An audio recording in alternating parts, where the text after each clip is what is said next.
Hello and welcome back to our final part of Christmas edition of Bedtime Stories for Nate. This is going to be a two-part series, and for the first part, we will be reading The Berenstain Bears Save Christmas.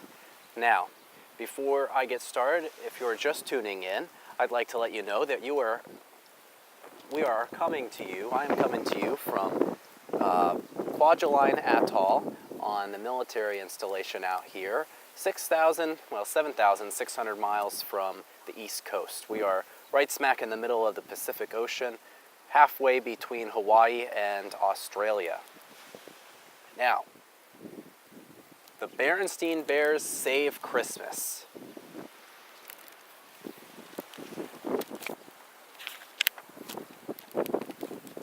It's by Stan and Jan Berenstain with Mike Berenstain.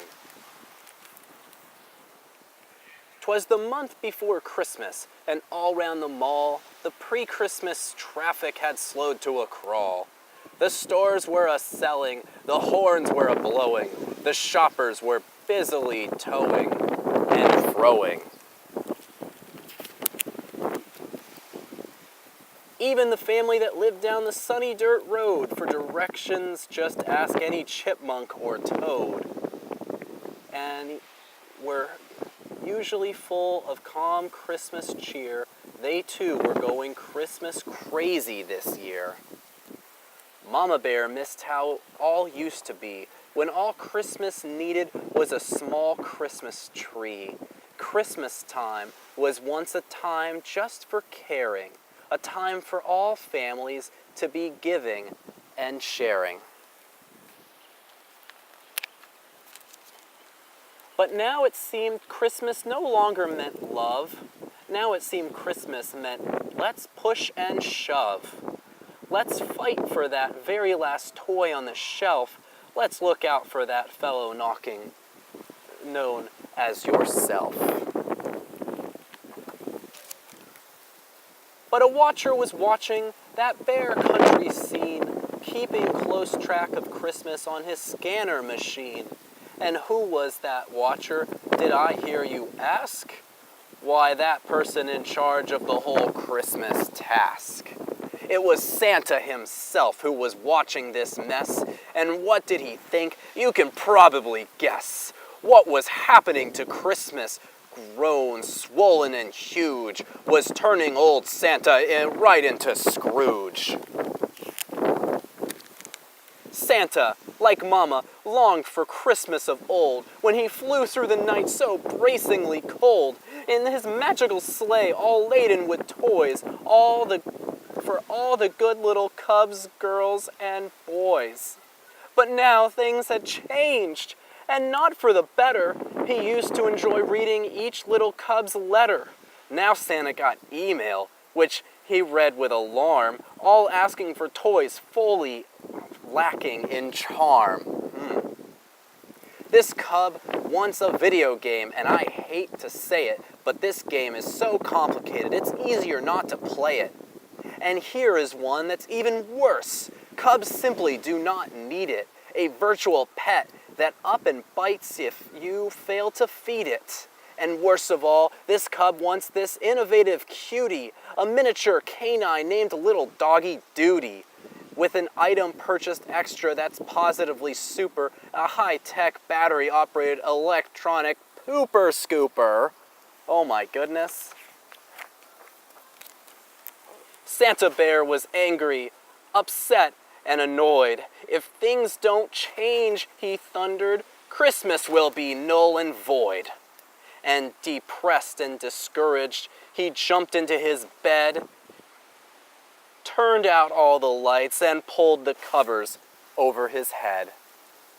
Meanwhile, looking at what was happening on the Bear family street, Christmas had become a chance for all bears to compete. You have never seen such gaggles of winking, blinking lights, or such a loud and rude display of un-Christmassy sounds and sights. Great big plastic Santas that were roaring, ho, ho, ho! A whole entry house that was wrapped with a bow, gigantic candy canes reaching for the sky, speakers blaring Christmas hits at neighbors passing by. Reindeer whose red noses would put Rudolph's nose to shame. The bears, one and all, had been caught up in the game. All of them were trying for the best Christmas display. All of them were trying to turn nighttime into day. The Cubs were also caught up in this nasty Christmas rage. Their Christmas wish grew to cover page after page. Mama Bear tried her best to pull Papa from the brink. She begged him please to take a moment just to stop and think. But Papa, like the Cubs, was still carried quite away. There was no doubt the Greedies would spoil Christmas Day. Now, Mrs. Santa loved Christmas just as much as her mate. She especially liked the catalog that came from barrel and crate. But she too thought that Christmas had gotten out of hand and that the Christmas greediest were spreading through the land. She was worried about Christmas, but worried more about her mate. Hot tea usually cheered him up with fresh-baked cookies on a plate. But Santa Bear was gone. There was just not a note on the bed. It was pinned to Santa's pillow, and this is what it said. Of course, Santa's disappearance made the... Oh, I guess I gotta read the note. Hold on. Christmas is canceled. That's the subject. To my dear and loving wife, Christmas is my life. And what I have to say is that the true spirit of Christmas has somehow lost its way. I have gone to find it. I will search until I do, but better that there's none at all than what it's turned into. Signed, your loving husband, Santa Claus. Of course, Santa's disappearance made the network news. Folks gathered round their TV screens in 4s and 3s and 2s. They called up all the talk shows and all said, what a shame. But not a single bear thought the bears were to blame. Mama Bear knew better. Of course, Santa Bear has quit. And with all that's happened, you can't blame him a bit. We've blotted out the stars with 1,000,000 watts of light.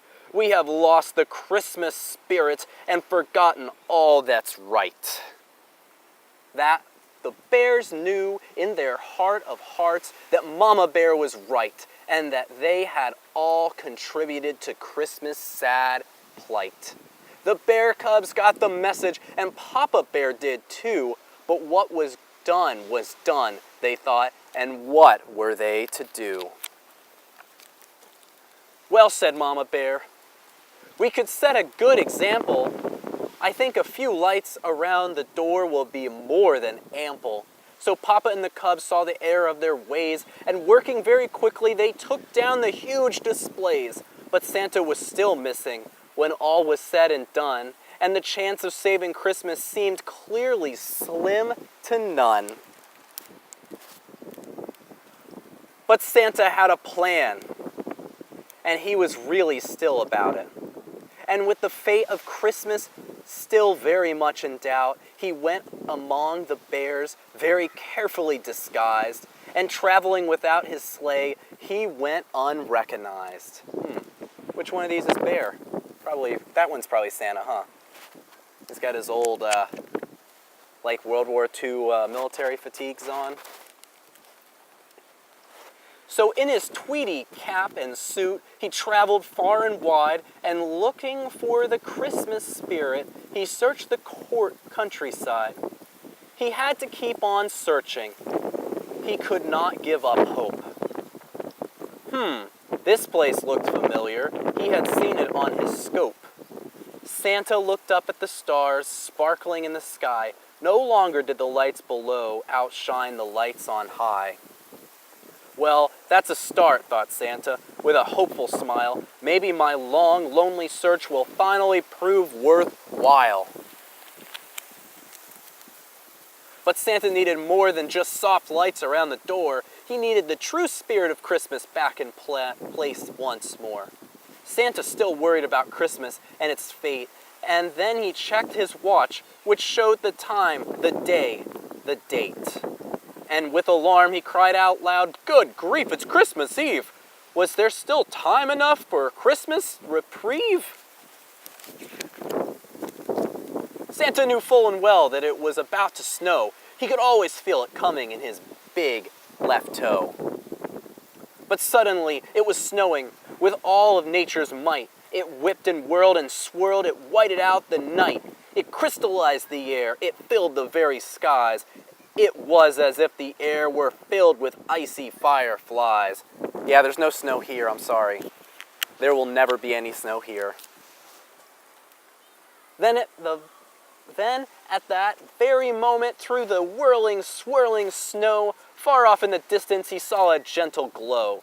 Despite the cold and blowing snow, that the light he saw before him came from the bear's big tree. The very same bear family he had seen upon his scope. The very same bear family who had made him give up hope.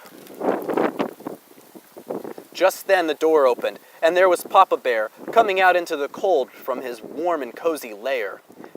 Out he came so bravely through the deep and drifting snow, even though the wind chill was 86 below. You know, I always thought bears hibernated during the winter. I guess not these ones. Papa had a cup of birdseed and a tiny hollow wreath, and he pressed forward further into the blizzard's icy teeth. Papa had come out to feed a tiny bird, no bigger than a mouse, a tiny hungry bird in a tiny cold birdhouse.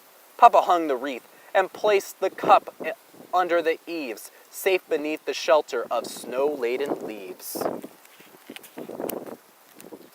Santa said to Papa, "What a nice thing to do." "Not at all," said Papa. "Little birdie's gotta eat on Christmas too." "But if you don't mind my asking, who the heck are you?" Yule's the name," said Santa. "Just a stranger passing through." "Well, whoever you are," said Papa, "'tain't fit for bear or beast. 'Tain't fit out for bear or beast. 'Tain't.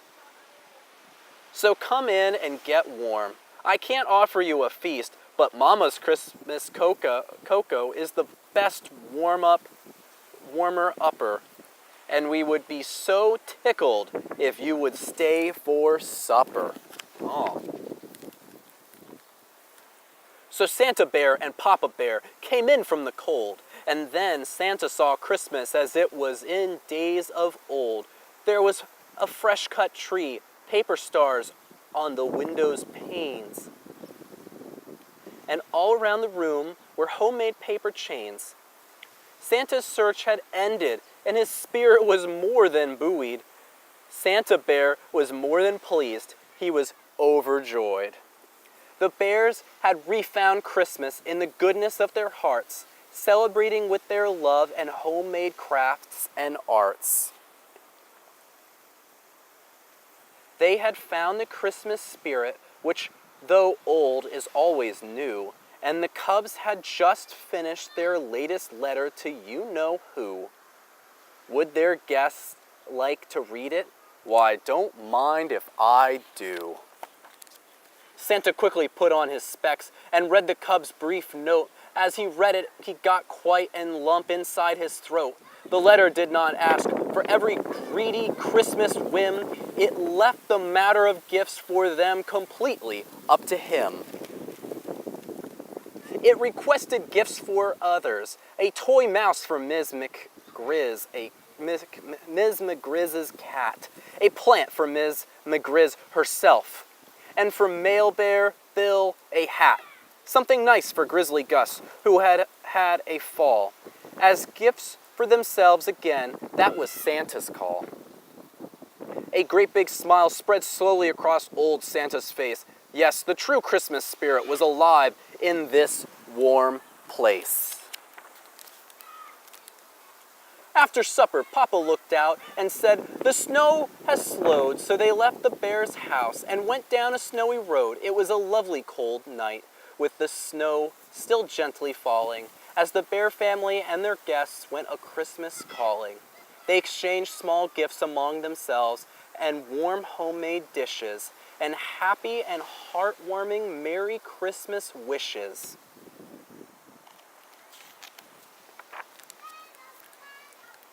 There was soft Christmas starlight to guide them on their way, and they sang this song as they went jingling along. I guess it's not snowing anymore if there's starlight. Interesting. The soft lights of Christmas sparkle and glow. They cast lovely light on the new fallen snow. They remind and oblige us to be of good cheer. They fill us with feeling for those who hold dear. We hold dear. As we pass through the night and visit family and friends, the lights beckon us on to where the road bends. To ever new vistas of grace and delight, they lighten our hearts as they pass in the night. The soft lights of Christmas send a message of love, paying homage on earth to the starlight above. Thanks for the lift. Now I must leave, said old Santa Bear. Here's where you can let me off. I'm staying over there. And with a wink and a twinkle, he bid them all good night. And then he was off like magic through the Christmas Eve sky. I have searched for Christmas, he cried, and found the spirit true. Now, if you'll excuse me, I have work to do. Merry Christmas. The end. I hope everybody has a good evening and a Merry Christmas. Nate, I love you. I miss you. I wish I was there with you this Christmas, but I will be home soon, and I'll talk to you soon. And for everybody else, I wish you a Merry Christmas, and I hope that you have a wonderful night.